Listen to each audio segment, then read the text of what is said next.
Hello friends, నేను మీ జ్యోతి పోచిరాజు. ఈరోజు నేను చేయబోతున్న రెసిపీ సాంబార్ రైస్. ముందుగా ఒక కప్పు బియ్యం, అరకప్పు కందిపప్పుని బాగా కడిగి చిటికెడు పసుపు వేసి 5 కప్పుల నీళ్లు పోసి 5 విజిల్స్ వచ్చే వరకు ఉడికించుకోవాలి.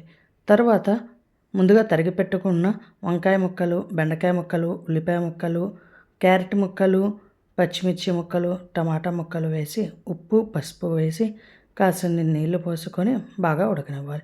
ముక్కలు ఉడికిన తర్వాత చింతపండు రసాన్ని వేసి ఇంకాసేపు ఉడికించుకోవాలి. ఇప్పుడు సాంబార్ పౌడర్ కోసం ధనియాలు, జీలకర్ర, మెంతులు, మిరియాలు, ఎండుమిర్చి బాగా ఫ్రై చేసి చల్లారిన తర్వాత పౌడర్ చేసుకోవాలి. ఇప్పుడు ముందుగా ఉడికించి పెట్టుకున్న రైస్ని ఒకసారి బాగా కలిపి అందులోని పులుసును పోసి బాగా కలుపుకోవాలి. ఇప్పుడు కాసిన్ని నీళ్లు పోసుకొని ఒక్క ఉడుకు రానివ్వాలి.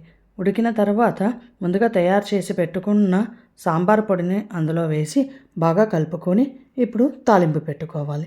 తాలింపు కోసం ఆయిల్ పోసి ఆవాలు వేసి ఆవాలు చిట్లిన తర్వాత జీలకర్ర, ముందుగా దంచి పెట్టుకున్న వెల్లుల్లి రెబ్బలు, ఎండుమిర్చి, కరివేపాకు, ఇంగువ వేసి బాగా ఫ్రై అయిన తర్వాత సాంబార్ రైస్లో వేస్తే ఎంతో టేస్టీ సాంబార్ రైస్ రెడీ.